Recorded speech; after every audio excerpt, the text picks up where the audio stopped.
بسم اللہ الرحمن الرحیم۔ حضرات محترم، جس طرح ابھی جگر گوشہ ہے ویسے زماں پیر سونا سرکار آپ اپنے ملفوظات ارشاد فرما رہے تھے، تو یقیناً مجھ سے زیادہ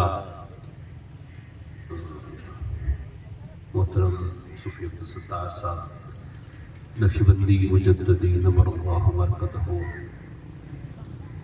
ان کے بارے میں یہ احسن طریقے سے بات فرما سکتے ہیں، لیکن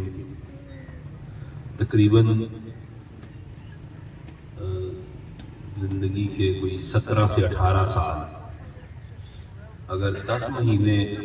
پیر سونا کے ساتھ ہوتے تھے تو 10 میں سے 8 مہینے ہم تینوں اکٹھے ہوتے تھے،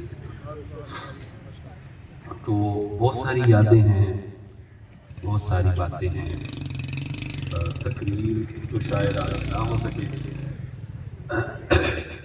لیکن بہت خوبصورت آدمی تھے، بہت خوبصورت آدمی۔ ایک بات جو ان کی اپنے مرشد کریم سے محبت اور والہانہ پن، ہم آستانہ شریف کے لیے جگہ دیکھ رہے تھے تو مری کی محفل میں ہم نے پہنچنا تھا، تو مجھے کہنے لگے کہ اگر یہ جگہ فائنل ہوتی ہے نا تو میرا ایک دل کرتا ہے کہ جدھر بھی میرے مرشد کا آستانہ ہو تو یہ جو انٹری کا گیٹ ہے نا جہاں سے لوگ داخل ہو، مین گیٹ، اس پر جو درمیان والی جگہ ہے وہاں پر اللہ کرے میری قبر بن اور میرے مرشد کے آستانے پر جو بھی آئے میری قبر سے گزر کے، تو یہ میرے لیے بڑی سعادت کی بات ہوگی۔ اس طرح کی بے شمار باتیں، اسی طرح مجھے یہ سعادت نصیب ہوئی کہ ہم اکٹھے حضور امام ربانی مجدد الفسانی شیخ احمد فاروقی سرحدی رضی اللہ تعالیٰ عنہ کی بارگاہ میں سفر کے لیے روانہ ہوئے، اور 7-8 دن ہم اکٹھے وہاں پر رہے، اور وہاں ان کی خواہش تھی کہ جب ہم گئے تو جو کمرے ہمیں ملے ان کمروں کی جو ملکیت نامہ تھا اس پر لکھا ہوا تھا کہ صوفی عبدالستار، پہلے سے لکھا ہوا تھا۔ میں نے کہا، ہم پیار سے ابا کہتے تھے، میں کہا ابا تیرے سکے تھے بھی وجہ تو پھر وہاں لنگر پکانے کی انہیں سعادت نصیب ہوئی، وہاں بھی مری کی محفل میں تو بڑی شفقت کرتے تھے ہر جگہ، اور پیر سونا کی محبت تو ان پر واجب تھی، وہ اپنے پیر کی طرح بلکہ اپنے پیر سے زیادہ پیر سونا سے محبت کرتے تھے اور ادب کرتے تھے، اور کامل مرید وہی ہوتا ہے جو اپنے شیخ کے جانشین کے ساتھ وفادار ہو، کیونکہ اپنے شیخ کے مطلق جانشین کے ساتھ وفاداری جو ہے یہ شیخ کے ساتھ اظہار محبت اور اظہار وفا ہی ہے۔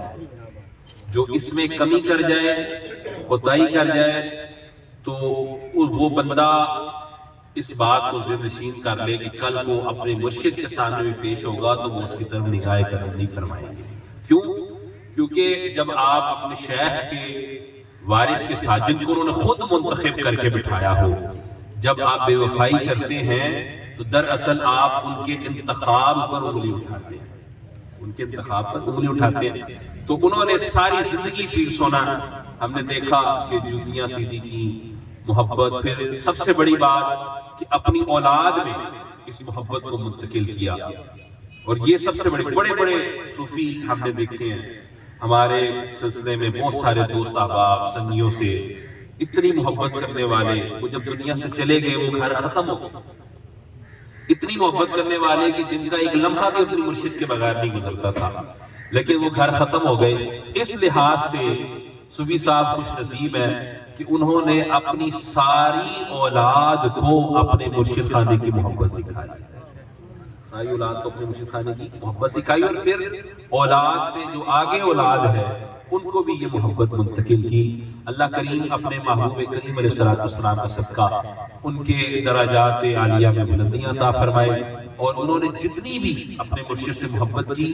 اور نبی کریم علیہ الصلوۃ والسلام کی محبت میں زندگی گزاری. جس طرح قصہ فرما رہے تھے کہ جب حضرت صاحب کے ہاتھ پر انہوں نے توبہ کی تو پھر توبہ کی. یہ نہیں کہ صرف نام میں ہاتھ توبہ نہیں، جو مرشد کے ہاتھ پہ جب توبہ کی تو پھر توبہ کی. اور مجھے ان کے لفظ یاد ہیں کہ مجھے فرمانے لگے کہ خواجہ سرکار اور حضرت صاحب کا پروگرام تھا ڈیرہ اسماعیل خان میں، تو میں پہلی دفعہ جب قریب ہوا تو مجھے ایسے لگا کہ جیسی حضرت صاحب میری طرف نگاہ اٹھاتے تھے تو میرا جو دل ہے وہ ایسے لگتا تھا جیسے بائیں سے دائیں جاتا ہے، دائیں سے بائیں جاتا ہے. اس مستی اور اس سرشاری کی کیفیت میں ہوتا تھا کہ میرے مرشد کریم مجھے محبت کے ساتھ مسکرا کے دیکھ رہے ہیں. تو یہ خالص لوگوں کا کام ہے، یہ بالکل خالص ترین لوگ تھے. اور کل ہم نے جنازے کی کیفیت بھی دیکھی کہ وہ میں پھر سونا سے عرض کر رہا تھا کہ وہ جس طرح ان کی آپ نے دیکھا آنکھیں نیم باں تھی، تو یہ بھی ایک بڑی کیفیت ہوتی ہے. وہ شاعر نے کہا تھا کہ مرنے کے بعد بھی میری آنکھیں کھلی رہی، عادت جو پڑ گئی تھی تیرے انتظار کی، عادت جو پڑ گئی تھی تیرے انتظار کی. تو خوش نصیب ہیں عباس بھائی، انہوں نے اپنے والدین کی بڑی خدمت کی. باقی بھی صاحبزادگان خوش نصیب ہیں، اور سب سے بڑی ان کی کمائی جو مفتی اویس صاحب ہے، انشاءاللہ تعالی یہ دین کی خدمت کر بھی رہے ہیں. آگے شاگرد ان سے شاگرد، تو جب تک یہ سلسلہ انشاءاللہ جاری رہے گا اللہ کریم محبوب کریم علیہ السلام کا صدقہ صوفی عبدالستار صاحب کی قبر کو اور زیادہ روشن اور منور فرماتا رہے گا. اور پھر یہ نسبت کا فیض تو ہے ہی ہے. حضرت صاحب نے کیونکہ فرمایا تھا کہ ایک بات آپ نے مجھے ایسے ایک ضمناً بات یاد آ گئی، وہ مشہور بات ہے، بخاری مسلم کے اندر یہ بات موجود ہے کہ نبی کریم علیہ السلام نے جو ایک قصہ بیان فرمایا، آپ نے علماء سے اکثر سنا ہے کہ وہ جو 100 بندوں کا قاتل تھا، تو جب وہ مر گیا، اپنے واقعہ سارا سنا ہے، میں اس پہ نہیں جاتا. مسلم شریف میں جو نیچے امام مسلم نے حضرت خواجہ حسن بصری رحمت اللہ تعالیٰ علیہ ان کا قول ساتھ اسی حدیث مبارکہ کے ساتھ لکھا ہے. فرمایا کہ تمہیں پتہ ہے کہ اللہ نے اس کے لیے اتنے بہانے کیوں بنائے؟ اللہ نے اس کے لیے اتنے بہانے کیوں بنائے؟ اس نے بخشنا ہے نا، اس نے کسی کو جواب نہیں ہونا ہے، اللہ بخشنا ہے تو بس بخش. اتنے بہانے کیوں بنائے؟ تو فرمایا کہ جب وہ بندہ دنیا سے جانے لگا، اس کی روح پرواز ہونے لگی، تو اس کے دل میں خیال آیا کہ میں اللہ والے کے بارگاہ میں تو نہیں پہنچ سکا، زیارت نہیں کر سکا، توبہ نہیں کر سکا، تو کیا ہی اچھا ہو کہ جب میری روح پرواز کر رہی ہو، کم از کم میرا سینہ اور میرا چہرہ تو یار کے آسانے کی جانب میں. تو اگر وہ بندہ جس کے نامہ اعمال میں ایک بھی نیکی نہیں تھی، اور پھر ہم تو وہ خوش نصیب ہیں کہ ہمارے ہاتھ میں دامن ہے، ہم نے کلمہ پڑھا ہے تو مصطفیٰ کریم علیہ السلام، پھر حضور کی محبت نے یہ کرم فرمایا کہ مشرف کریم کی نسبت کے ساتھ کہ داڑھی، امامہ، حضور کی سنت، حضور کی سیرت، پھر حضور کے غلاموں کے ساتھ محبت، لنگر پکانا، پیار کرنا، محبت کرنا. 2 بندے کی روٹی پکانی پڑے تو ماتھے پہ بل آ جاتے ہیں، ہزاروں لوگوں کے لیے لنگر پکانا، ہزاروں لوگوں کے لیے لنگر پکانا، اور پھر اس محبت کے ساتھ تقسیم کرنا، اور پھر اتنا فکر مند ہونا کہ ایک دانہ بھی ضائع نہ ہو،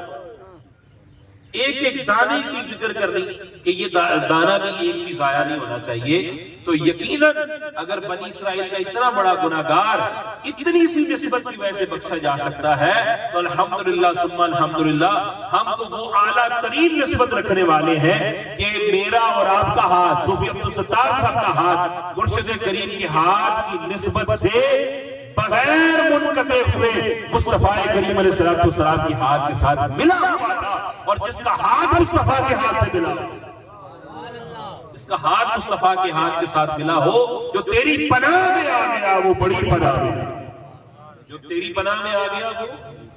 اسی لیے ہم بڑا سینہ ٹھوک کے کہتے ہیں الحمدللہ نسبت ہے بڑی چیز دامان یار سے، نسبت ہے بڑی چیز دامان یار سے، بے خوف جی رہے ہیں ہر اعتبار سے، بے خوف جی رہے ہیں ہر اعتبار سے. ایسی بے خوف اور نڈر زندگی، وہ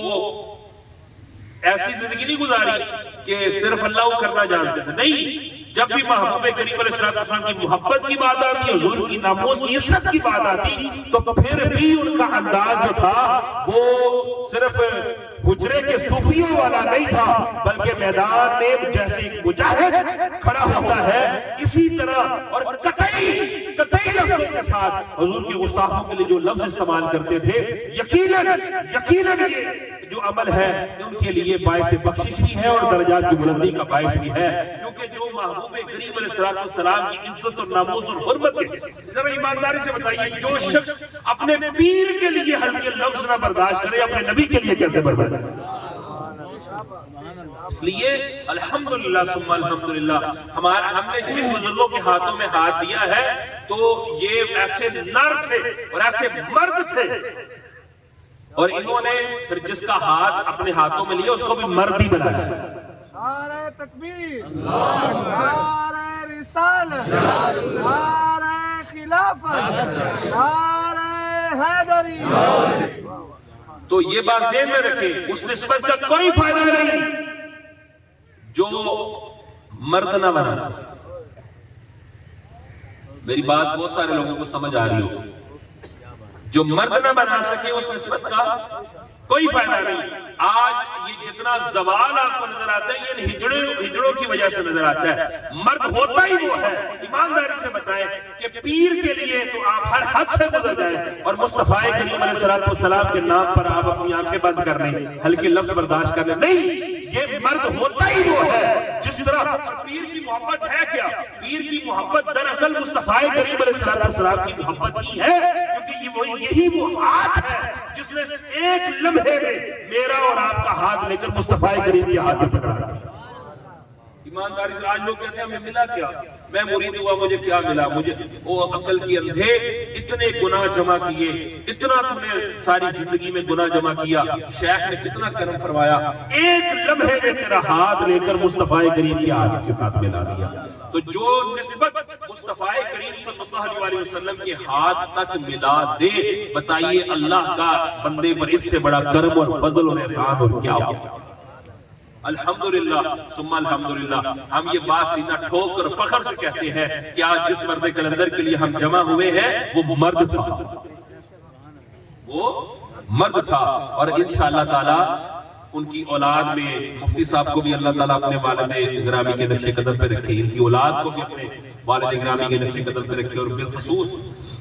عباس بھائی کو اللہ تعالیٰ مزید عزتیں برکتیں عطا فرمائے، اور جس طرح انہوں نے اپنے والد گرامی کی خدمت کی اور ان کے مشن کو جاری رکھا، اور آستانے پر بری ہر جگہ جو لنگر کے اہتمام میں بڑھ چڑھ کر حصہ لیا، یہ معاملات، اور انشاءاللہ قیامت تک یہ سلسلہ جاری اور ساری رہے گا۔ اللہ تعالیٰ صوفی عبدالستار صاحب کے درجات بلند فرمائے، اور ان کے اہل خانہ کو، ان کے خاندان کو، ان کے لواحقین کو، اور سب کو صبر جمیل عطا فرمائے۔ میں پیر سونا کے ساتھ اور ان کے تمام صاحبزادگان کے ساتھ ایک بار پھر آپ سے تعزیت کرتا ہوں، اللہ تعالیٰ آپ سب کو صبر عطا فرمائے اور اس صبر پر اجر عطا فرمائے، اور محبوب کریم علیہ السلام کا صدقہ آپ کی والدہ کو عافیت سے تندرستی والی لمبی زندگی عطا فرمائے، اور آپ کو اپنی اولاد کی خوشیاں اور اولاد کی خوشیاں بھی دکھائے، اور اپنے والد گرامی کے مشن پر رکھے، جس طرح انہوں نے ایک ایک سانس اور ایک ایک لمحہ اپنے مرشد گرامی کی محبت اور وفا میں گزارا ہے۔ میں یہ امید اور یقین رکھتا ہوں کہ انشاءاللہ تعالیٰ آپ اسی سلسلے کو اسی طرح جاری اور ساری رکھیں گے۔ دنیا میں عزت سے کیسے رہو گے؟ میری مانو تو اچھے رہو گے، دل میں بسا لو حب پیمبر صلی اللہ علیہ وسلم، آتش دوزخ کا اس کو فکر و اندیشہ نہیں، فضل رب سے قلب طیب مصطفیٰ آباد ہے۔ اللہ ہم تمام کے قلوب کو مصطفیٰ سے آباد